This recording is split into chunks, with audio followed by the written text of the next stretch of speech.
Kaboom! Yes. We got sound. That's right. We got all the sound effects, which are going to annoy you throughout the shows coming forward. This is Amit. No, we're not. We're going to annoy you. This is Amit. Dominic here. And this is episode 7, season 2. Thank you for keeping up with us. This episode will be available, obviously, here via the podcast. And by the time you hear this, it will also be available on the YouTubes. So we'll share information about that on whatever social feed we're on, which is all of them. So make sure you follow us, engage us on Facebook and Instagram, please. There you go. Also, notice that we have not had a recent rating of the show on Apple Podcasts. So for those, I know some of you listen on Zippy Stream or On Spotify. What stream? Zippy Stream. That's a stream? Yeah, that's what we're on. That's what we're pushing. Yes. Oh, my bad. I'm sorry. And Spotify.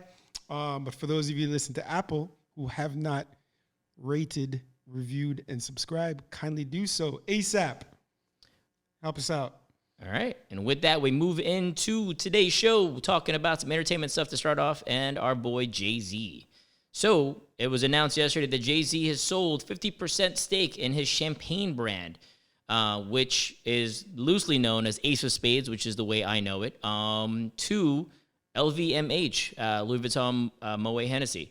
And I mean, these bottles, I've never had Ace of Spades, nor do I plan on. However, Jay-Z got into this out of, in essence, as an FU to Cristal, right? Yes, indeed. So Cristal, I guess, when was this? Early 2000s, maybe. Okay.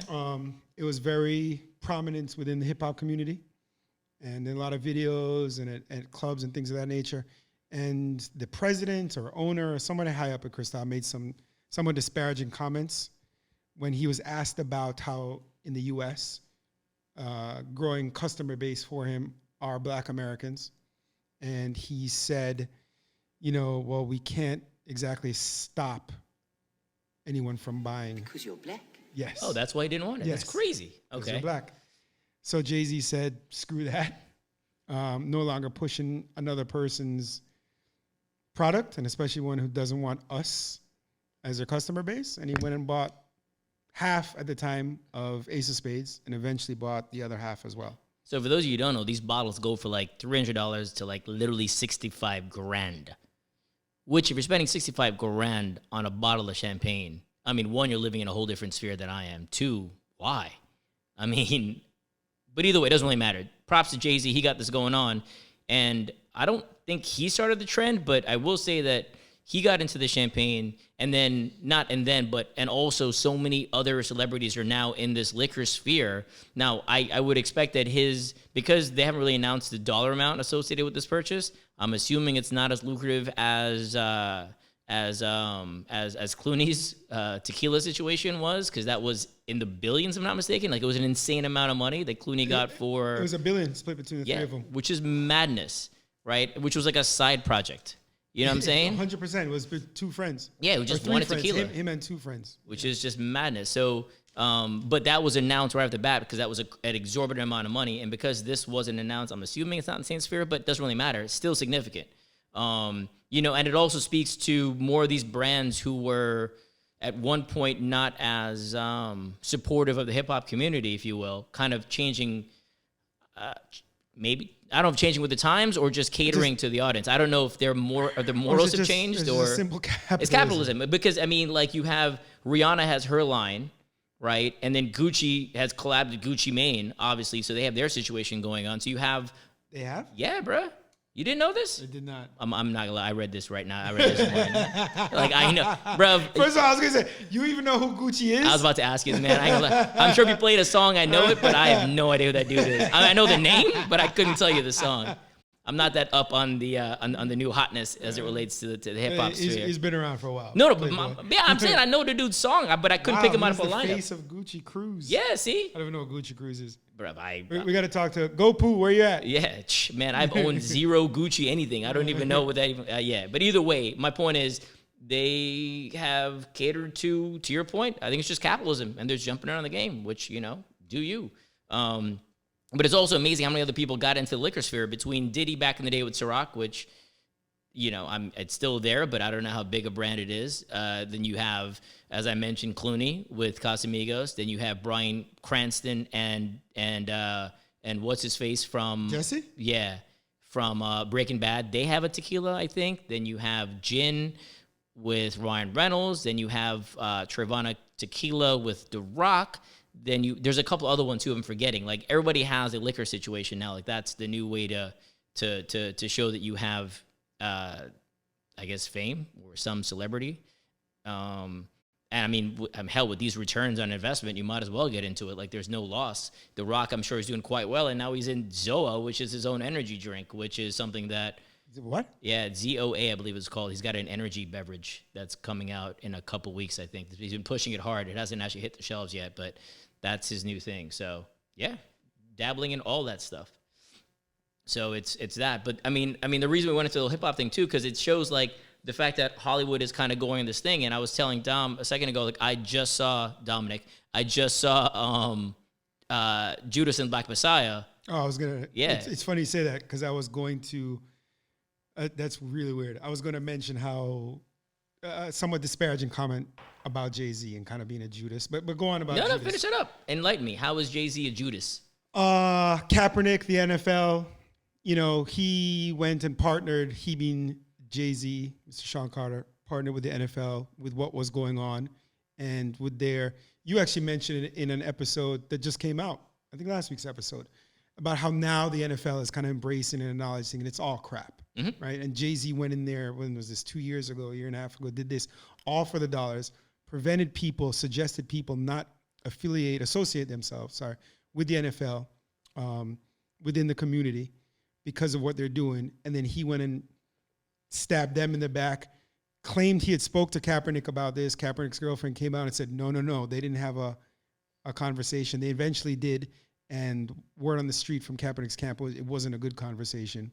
So Jay-Z just basically did what he did and went in there and did it for the money while trying to pretend he was, as you said last week, it's being holier than thou doing things. And I'm not trying to, I can't be, nor will I ever be the dude who's telling you not to go get yours financially. But if you're gonna, he advised other people. That's what I'm saying, right? If you're gonna do it, if you're gonna do it out of the guise, if first of all you're gonna do it behind somebody's back, then that's just effed up. Period. But also if you're gonna do it under the guise of being socially conscious or whatever, again effed up. Just if you are capitalist and that's all you care about, that's you. You do you, but don't claim to be something else. I guess, right? That's what bothers me. And that's what bothers me about a lot of the stuff currently going on is there is this, everybody's woke. And I'm going to go out on a limb and say people aren't as woke as they would like us to believe they are. So, and I'm not generally that pessimistic by way of judging people because I don't know them. However, when I'm looking at businesses do it, then that's a different scenario. Just based on the way businesses have operated, because I have a history to follow, right? And your history kind of dictates who you are, and to make an immediate U-turn, then one questions why, And speaking to the Hollywood thing, right? Like I was telling Dom a second ago, so there's been a weird shift in Hollywood. And what I mean by shift is we, as consumers and viewers, have watched things that traditional Hollywood would not have doubled down on. Things like, so there are, if you look at it this way, right? You Bad Bunny. Bad Bunny's a Puerto Rican star, and he's the most downloaded Boricua. person. First of all, the commercial with him and Snoop is garbage. It's horrible. It's so garbage. What's up, player? Call me on my cell phone. It's so bad. I mean, what is that? It's so bad. Like, whoever wrote that, you are a horrible, horrible, horrible writer. Anyway, he was actually on SNL this weekend, too. Again, by the time you hear this, it would have been a couple weeks. Bad Bunny. Snoop even doing music anymore? I think Snoop's just too busy doing all the TV shows that he's doing and everything else, and cooking with Martha, I think, or whatever he does on the side.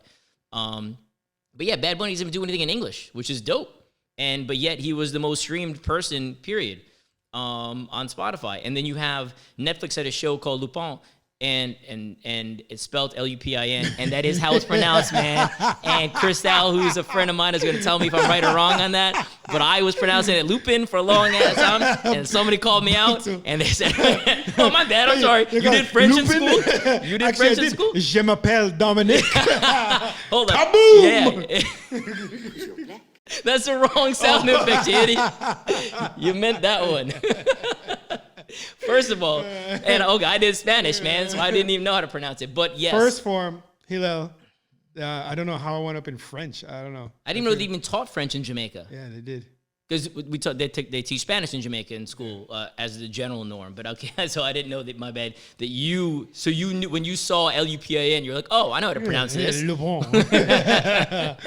Oui, oui. So and what's interesting about the show too, it's also the French star is a black dude who is like, he's huge. He's like 6 foot something. Like he's a sizable, and he's been in a bunch of stuff. You've seen him in a bunch of shows as well. Is he French? He is from Africa, so he is. I think his heritage is African. Direct. He's an immigrant. I don't know if he's first generation or not, and I'm forgetting his name right now. But the show, personally, I didn't love it. I watched it, but towards the end, it was almost hate watching. I feel like I saw in your Facebook comment you had friends that liked it. I have people who love it, and they find, and I'm in the minority because I think the show is just mediocre. But there's a season 2 coming out. Like the first season just aired more or less.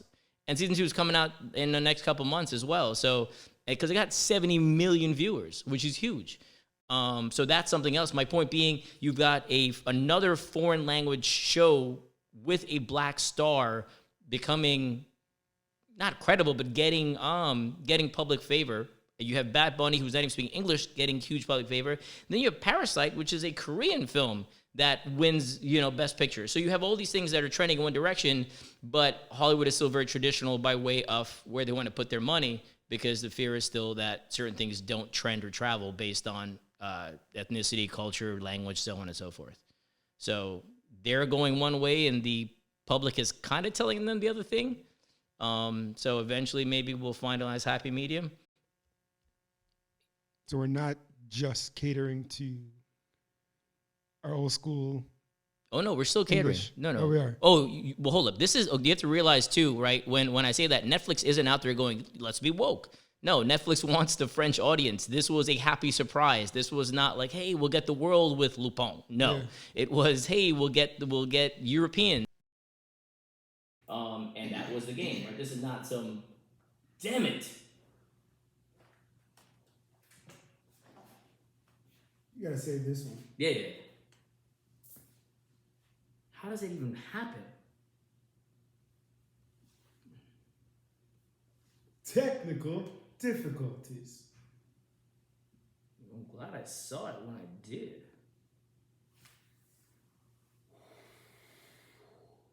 So frustrating to me. Because this here's the problem. Hold on a second. I'm just gonna move this over here real quick. Test these. 1, 2, 3. Go ahead. Test.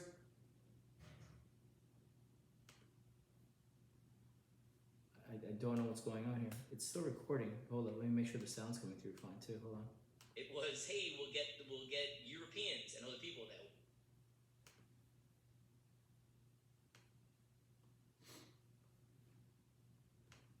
Let's just fucking keep rolling with this. I'll keep watching it, I guess. That's all I can do for now, and then I'll do some research. We're back. 3, 2, 1. So I was talking about Lupin. Yeah. But okay, but I don't have a continuing. Yeah, you said so. It's not just the French audience. Okay. Yeah. Okay. Or not just whatever. Yeah, it's not just American. Yeah, so they're trying to get everybody. They're trying to get the world. And they're trying to build their audience. That's why they did shows in India. That's why they've done co-productions in India and done things that way overall. They're not here being all woke. I mean, let's be real with what the situation is. But go ahead. I was gonna say, but they've done some good stuff, like the Chappelle situation. They sacrificed actual money. That was something that caught me off guard. I didn't think that they would do that. But then again, they're kind of in bed with him as well. Yeah, it's the long play with Chappelle too. But they're paying him for stand-up comedy, so it's like, do you want to piss this dude off, who they know brings in audience and viewers and so on? Viewers, not the right word. Audience. Well, actually, no, viewers. Yeah, who brings in all this stuff. So they don't want to piss him off, which is understandable, right? So there's a financial value there. So I don't know how proper they are. Proper is not the right word. How woke they are, but. It's just the game and then to go to the flip side, you have the Hollywood Foreign Press, who does the Golden Globes. They have 87 members, 0 black members. Zero. Now, was this kind of known within the industry? I know you said this came out. So the LA Times did a report yesterday. I'm sorry. The Hollywood Reporter, sorry. The Hollywood Reporter quoted the LA Times, who did the report, in general stating that they have a very interesting membership application process that's kind of not based on a lot of the criteria is kind of loose in some situations, and people from other countries have tried to get in. There's all these weird things where you have to be based in LA, but you have to represent another country. There's things like that. But on the other side of it too, it's a matter of but then their ethics got called into question too. Now, again, don't get me wrong. I don't really care who wins the Golden Globes at any point. Like, that's not something that's changing my life. However, it does matter to film and TV, because if you win the Golden Globes, then the idea is that you're close to the Oscar, and obviously people who watch award shows, that's a big thing for them, so they can garner more viewers or eyeballs for the film or TV show when it actually comes out, so on and so forth. So it does generate revenue, which is the key factor here. And so studios were giving huge gifts to these people, and then they were nominating films. So right now there's a film or TV show, called Emily in Paris. Never seen it. Heard it's mediocre at best, but it's not. But it's getting all these huge nods. Meanwhile, all these other shows that would have been, I guess, better. And again, I'm not seeing it, so I can't comment on the actual show. They're saying that those shows didn't get any light. I'm not saying those shows are minority shows either. I'm just saying those shows that weren't, those studios that didn't gift as much didn't get as much recognition.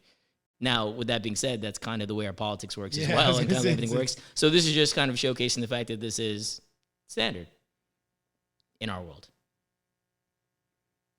You want to add something to this podcast, Dom? You want to talk? You're the entertainment guru. I'm done. This is your field. I'm done. You're the expert in the industry. All right,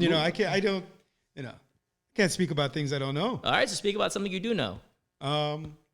What would you like to talk about? Are you just so not prepared? This guy has done zero work today, man. Bro, I'm over here trying to carry the show, guy, and I'm smaller than you. All right. Okay, we'll move on. Smaller than most. Oh, touche. Yeah. All right, we'll move on to some politics then. All right. Sure, let's go. You want to talk about your boy? All right. So your boy Governor DeSantis, Ron DeSantis, Florida governor. Florida. So for those of you who don't know, Rush Limbaugh died. There's not a moment of silence because I could really care less.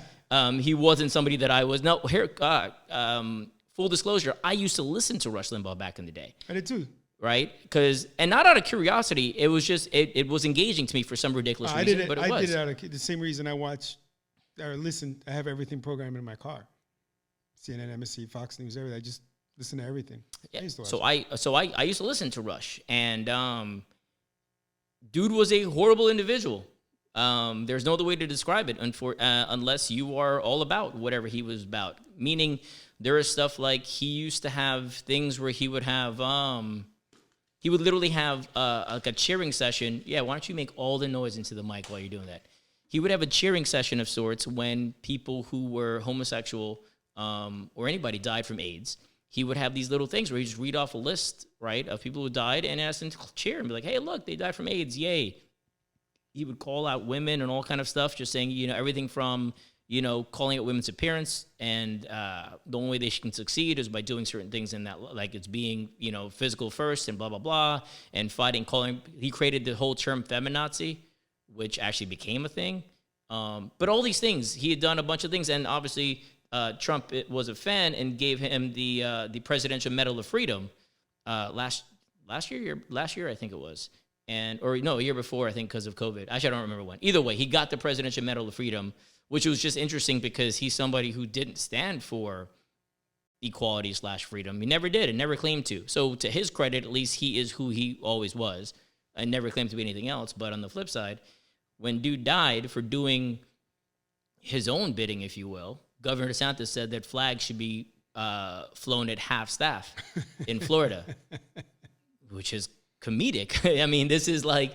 I mean, he's a radio host who obviously has a huge influence on the Republican Party, but not somebody who you should be revering no matter what your politics. I mean, anybody who is kind of doubling down on hate speech, I don't know how you can support any of that, period. This jackass DeSantis called him an absolute legend and a great person.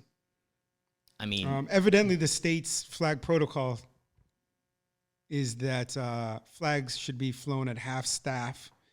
By the way, did you know it's half staff? I actually learned that yesterday. I always thought it was half mast. What the hell is half mast? I don't know, half-massive sexual thing. It's a whole different situation. Is it? No, I have no idea. I have no idea.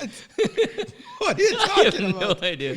Have staff, in the event of the death of a present or former official of the Florida state government or the death of a member of the armed forces from Florida who dies while serving on active duty. How's that, Rush Limbaugh? I got nothing. Again, it's Ron DeSantis. How is a lot of what he says any logic, offer any logic? But this was a thing, and then you had certain people in government here in Florida who came out saying they're not going to do it, and so on and so forth. Meanwhile, on the other side, we have lost 500,000 people to COVID, and President Biden is lowering the flags to half staff through Friday of this week, which to me is actually, now again, that to your point, it's a little different, but it's 500,000 Americans. That's noteworthy to me. Right. Versus, Rush Limbaugh, who, may he rest in piss. I saw someone. It's great. I mean, I could, again, I got nothing for you. I just think that, he's left his mark. Everybody knows who he is. Why do you keep making noise, man? What is wrong with you? And okay, and then on the other part, to double down on Florida, because Florida, there is an anesthesiologist. You heard this story, right, Tom? Yeah. There's an anesthesiologist. For those of you who don't live in Miami or familiar with Florida stuff, which is just hilarious, a 58-year-old, it's dubbed in a couple articles as 50-year-old Trump-loving anesthesiologist. I'm just going to say anesthesiologist from Miami, was charged with a hate crime after verbally attacking a Hispanic man who asked her to socially distance inside a Publix grocery store in Hialeah, Florida on Friday. Couple things to note if you're not from Florida. Hialeah is actually a place pretty predominantly populated by Hispanics. Really? You don't say? Well, I say if you're not from Florida, man. I mean, what do you mean I don't say? People don't know this. So also the worst road grid system ever. That's so, streets become avenues. You're on 10th Street, all of a sudden it's 6th Avenue. I have no idea. It's horrific. Yeah, I don't really. It's not like the South Miami where everything is the grid and you can figure out, the trick our friend Loach taught us 20-something years ago. Oh yeah, avenues that's right. in the streets. Yeah. All right, go on. My bad. I mean, I appreciate you derailing the thought. Thank you for that. So again, this woman who is an anesthesiologist, so one would assume with some level of education, calls out this dude in a public supermarket who was Hispanic in a generally predominantly Hispanic neighborhood in town, which is just comedic on so many levels. Keys dude's car, right? And called him out. And I think she said, I'm trying to find the quote right here because it is, she goes, where is it right here? She goes, quote unquote, we should have gotten rid of you when we could, according to the paper. She then allegedly said, this is not going to be Biden's America. This is my America. And we should have burned it all. The report goes on to say the defendant also proceeds to stab the victim's vehicle with her car keys. Now, I'm assuming that's just keying. Stabbing the victim's car is kind of ridiculous phrasing, but okay. While saying that he needs to go back to his country, she then punched him. I didn't know this. Wow. As he tried to call 911. Wow, is all I got to say. Mind you, this is an anesthesiologist. This is somebody, who's responsible for your life, man. Yeah. All right. Wow. So, wow. And again, just because Florida, there's no need for me to call out her name. It's pretty out there anyway, but call it out. Huh? I mean, oh yeah, you do dumb things. For the two people listening, what is her? Is her name even here? I'm not even seeing it, honestly. And I don't. So basically, you didn't have her. Oh no, it's right here. Published in the word that Jennifer Susan Wright started mumbling bad words at the victim and so on and so forth. So that's her name, Jennifer Susan Wright. So if you're going in for surgery, I would recommend you not. If you are not Caucasian, don't ask Jennifer Susan Wright to be your anesthesiologist because that could work out to your detriment. I would also say even if you are Caucasian, because I don't trust the mental aptitude of this individual. I mean, she seems like a totally sound, level-headed individual. What is wrong with you? But yeah, so Florida. All right, Captain Amit, a.k.a. Jay.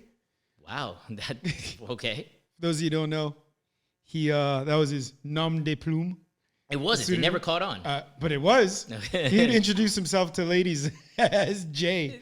Don't know if I ever did that. Yeah, you never did that, bro. Yes, you did. And we know this is fact. Hey, we can get. Who was this we? Yeah, we can get. There's no several callers. people. Ain't nobody dialing in.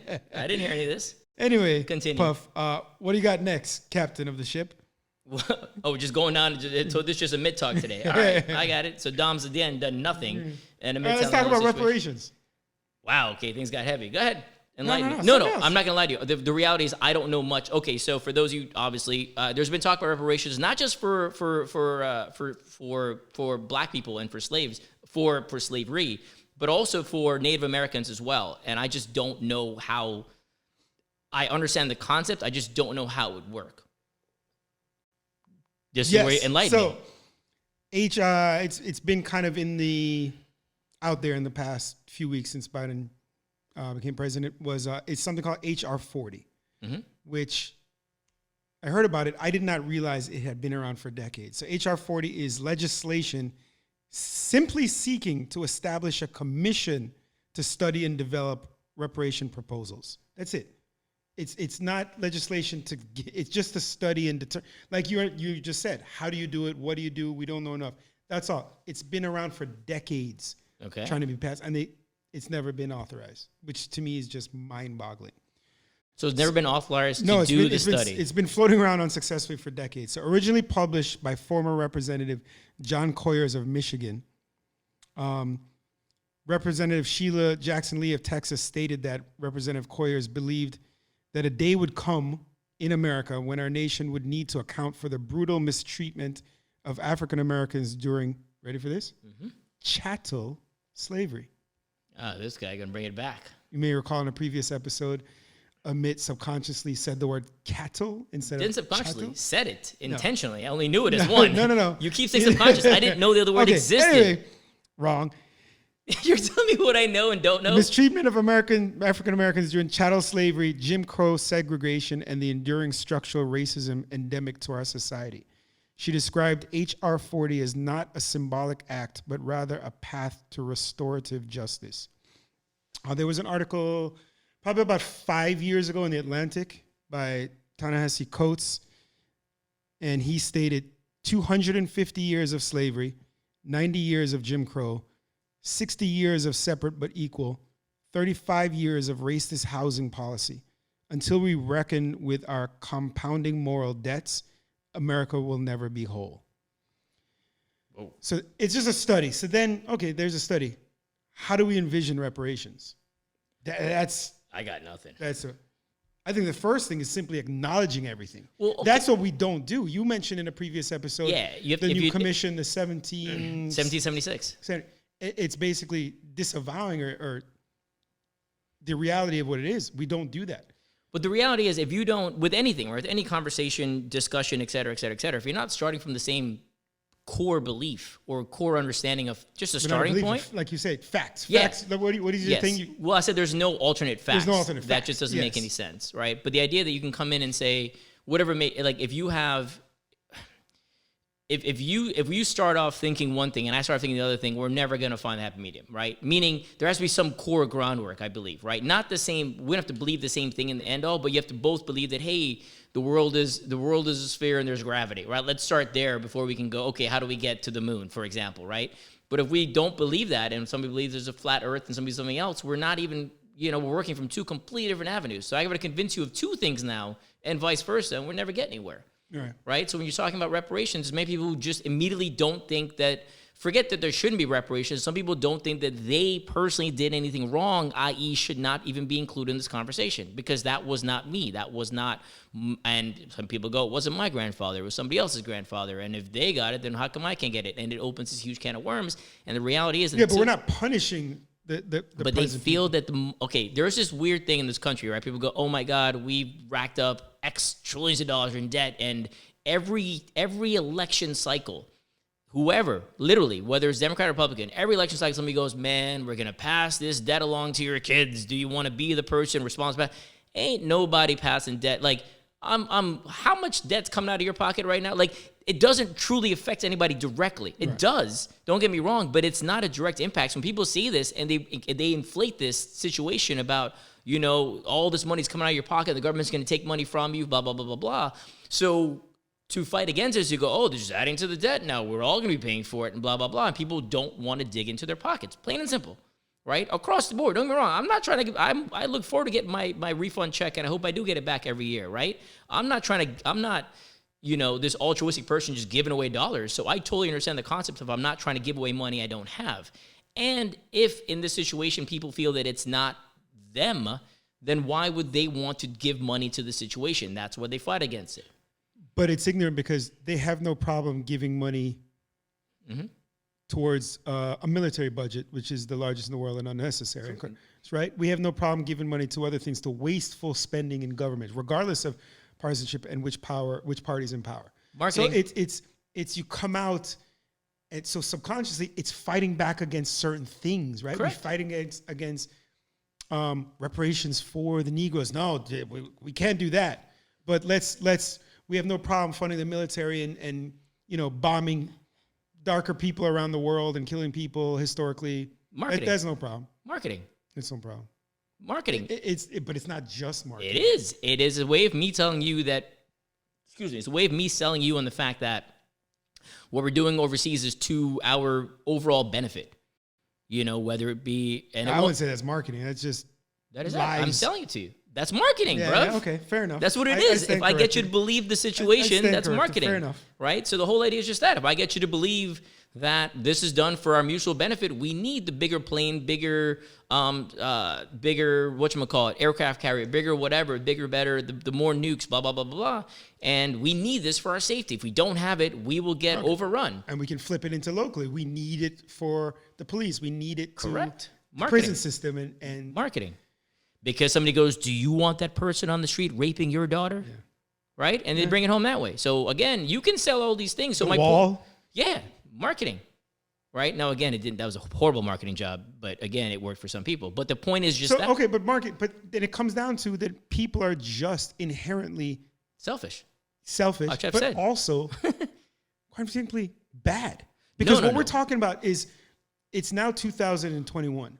We're talking look at what Ta-Nehisi Coates just said, 250 years of slavery, because this jackass Herschel Walker, former NFL running back, came out and said recently in regards to HR 40, he said, I think last week, he's very against it because slavery ended over 130 years ago. The problem is it's not just for slavery.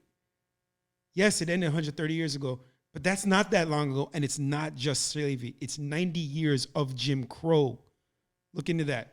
It's 60 years of separate equal. It's racist housing policy. Agreed.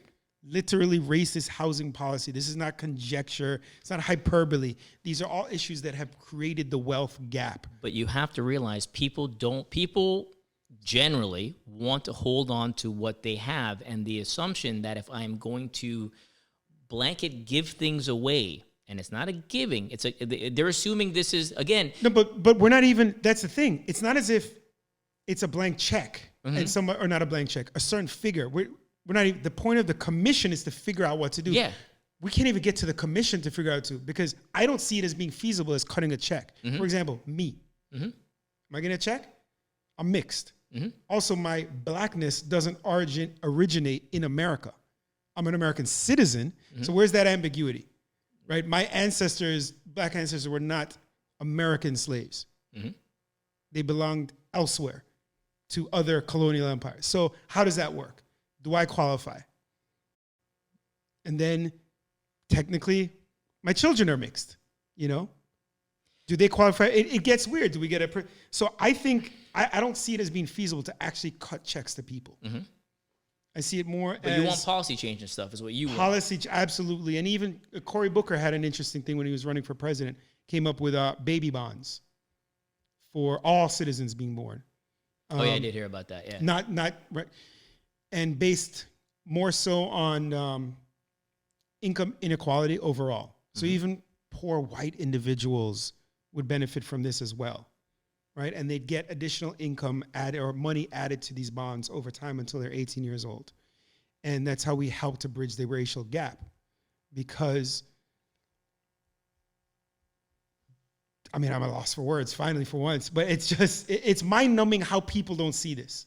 But the general aspect of all these things is people don't want to give up what they have, right? That is the genesis of all. But what are they stuff. giving up? We haven't. There's nothing. So it should be. Let's figure out what's going on, and we take it from there. The apprehension is just foolishness. True, but that's the way we operate as people.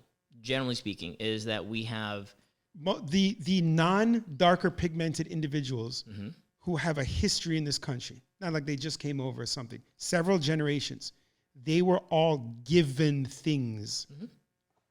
So to come back and say you don't want to give something up, they were literally given things. Okay, but that goes into GI Bills and everything, which were not given to the same correct. folks, which were not given to other people. But the reality, but the way people view it, and again, being very general with the statement, is I wasn't given that. My grandfather was. So why should I have to bear the brunt of that? But you being a lot of what you have comes from that. For example, if you loosely benefit because your parents could afford to send you to college or to live in a nice house, how did they get that? That was from housing policies that allowed it. That was from generational wealth created through these things, through business loans, things of that nature, which, now, of course, many people didn't benefit from that ultimately from their parents and grandparents. They either squandered the opportunity or didn't get whatever it was. But a shit ton of people did. True. And none of the opposite, if you want to do yin and yang, black and white, no pun intended, none of the opposite side did. No, I'm aware of the history and I'm aware of what's going on there. I'm also aware of the fact that people suck.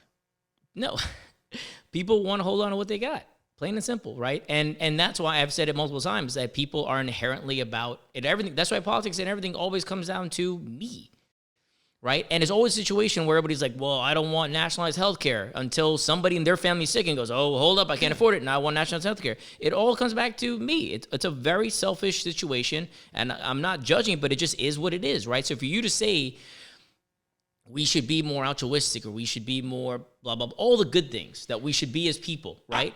I know. I would hope that. I don't think we should. I think we should be understanding when people get screwed that there should be some kind of, and this is just not with reparations. If something happens to a random person in society, if something wrong happens, we should want to right it. Correct. That's it. I would hope we would all be more, including myself. I should be more altruistic. You know, it's true. We're all selfish to some extent. Agreed. I would just hope, and I think we should all be more demanding and wanting simply for justice. Which the reality is that, and as much as we do want that, and want's a strong word, as much as everybody in public will espouse the lovely, supportive views of being woke and et cetera, et cetera, et cetera, it's easy to do all these things when none of these things affect your bottom line. And if these things affect your bottom line, and by bottom line, I don't literally mean your pockets, which is also key, but also bottom line meaning if it affects your, the fact, your perceived view of losing something you have, or the perceived view of giving something to somebody else, right, when it could cost you, i.e., the school situation, affirmative action, right? There's a general thought process that went through for a long period of time where it was like, well, that could have been my position in school, but it went to this black dude who was less qualified, which was a general presumption. Now, there is no direct correlation. You don't know if you may not have been qualified at all, right? But people go, hey, that would have been mine, right? And then immediately affirmative action is there's an immediate dislike for affirmative action because of that situation, right? So because it pulls back from you, selfishly, that's kind of the game. It's like, I don't want to give up what I have because I've worked so hard to come into the country. People who got into the country going forth and doing all the quote-unquote right things, who you got the lawyer, you got the job, you got everything like that, you got your visa, your green card, whatever it is, and you moved up, right? You literally put in money, time, effort, etc. Somebody else crosses the border, and now they're getting, grandfathered in pretty quickly based on a series of new policies, et cetera, and they're fine, right? And they're getting fast-tracked for, not free, but for a significant reduction in costs, if that. So the person who put in a lot of work is like, hold up, man. I just did all this stuff. It wasn't easy for me, but you can just slide in, right? So it's like, well, we should let all those people in. So there, on one view, You have the people who did things the quote unquote right way and cost them financially, time, et cetera, et cetera, et cetera. They're not that welcoming to like, yo, we'll let everybody in. And on the flip side, you have people who don't want anybody in, by the way, who don't want, no matter which one you fall into. So it's that. It's like, we're not starting off on the even plane. Somebody put in a lot more effort, or somebody put in effort in one side. Somebody put in sweat equity in the other side. But that's a different analogy. I'm with you there. But now with this reparations, it's not about, they're not an even plane, but it's not because one side put in more effort. True. Oh, yes. All right. It couldn't be more different. It's because one side is lucky that the other side is not now doing what the first side did. Mm-hmm. In terms of 401 years, or now 402 years of this, historically, of doing this, right? So there's the luck factor because, I mean, it's been horrific. Yeah. So. No, it's crazy. It's the reparations talk is a conversation. I mean, I don't know where this goes in terms of what you do, but it could be part of what we talked about with defunding police and reallocating funds. Mm-hmm. Right, where things can go to help communities and people. It could be in terms of SBA loans. You look at, I think the SBA said something like 1% of their loans are to Black individuals. Mm-hmm. Now, I don't know what percent of Black individuals are applying. Maybe there's still not that much low, but if it's anything else like in society, there's still a disproportionate rate of approval process. So maybe there's helping that. There's so many avenues that money and initiatives and fixing things can go towards, as opposed to just cutting a check. Because I don't. How do you define Blackness? How do you figure that out in America? I don't see it as being feasible. Well, I mean, even right now with in entertainment, for example, they're trying to hire more and more diverse cultural individuals, right? The whole BIPOC movement, et cetera, which is great. But there are people on the side who've been doing the job forever, but now, you know, you've got Jane or John Doe coming in now who fit under the BIPOC moniker, and it's like, all right, hold up. They're going to get the first look at the job, and I've been hustling my life forever. So there is a lot of, and then that builds resentment, right? And now it changes the whole dynamic where it's like, I see that directly affected me. Again, now I can react to it. And on a macro scale, I don't want this affecting, you know, my kids or whatever. Again, it comes back to and that whole situation. So, yeah, I don't know how you play this game. Game's the wrong word. I don't know how this plays out because it's rough. So here's where I think it first plays out. Let's create this commission. Even though I'll give you that. Who knows? It could all be fluff. I mean, but it's been decades of trying to just figure out what to do. We put together a commission to investigate the whatchamacallit, January 6th. Oh, the insurrection. Insurrection. Yeah. Do we need a commission? We kind of know what happened. Bruh, I got CNN. I can tell you what's going on. Do we need to spend millions of dollars? How much is it going to cost? What's going on? I got a pretty good idea. Not pretty good. I know what happened. There is more than enough evidence on all the news media that's currently out there. But we've got a commission. We have a commission for everything. So might as well have a commission for this too. So I'm supportive of that fact. What comes from it? Yeah, but might as well have the commission. At least start there, to your point. Again, we have to acknowledge things. We have to stop this. And we have a post on Instagram that talks about it's United Daughters of the Confederacy, how at the turn of the 20th century, you know, the whitewashing of the Civil War started happening and indoctrinating the kids, the youths, about the foolishness of the Civil War, except saying that it wasn't about slavery. It was about their forefathers and their rights and their heritage and all this stuff, completely disavowing everything that happened. So we need to start from the bottom, just recognize. Now we're here. No, I'm sorry. I'm sorry, man. Wow. Like, no choice, man. You can't throw a lyric out there like that, and I can't not take it. Recognizing everything that started with slavery and is still ongoing now, still. Yeah. So, and then this is actually running a little longer than we thought it would. So, last couple of things. In this past week, we had our boy Teddy Cruz flee to Cancun, the place that he wanted to block the rest of us from coming. We wanted to block Mexicans coming in, but he went the other way to take a little vacation that he blamed on his daughters, and then blamed on his wife, and then claimed to be a good father, and then came back home after the fact, and then proceeded the next day upon arrival. One, to arrive in a lovely Texas mask, which was comedic in so many ways. Then Texas flag mask, that is. Then to go and start handing out water and to have a photo op doing that, and then take pictures with cops and so on and so forth.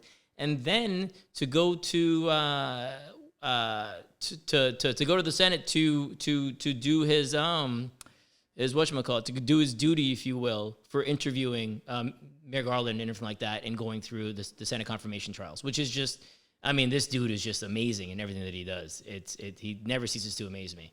And then on the flip side, you have Tim Boyd, who was a mayor who had to step down for literally, and for the mayor of Colorado City, Texas, where he literally stated no one owes you or your family anything, amongst a slew of other stuff. And he quotes again, "I'm sick and tired of people looking for a damn handout.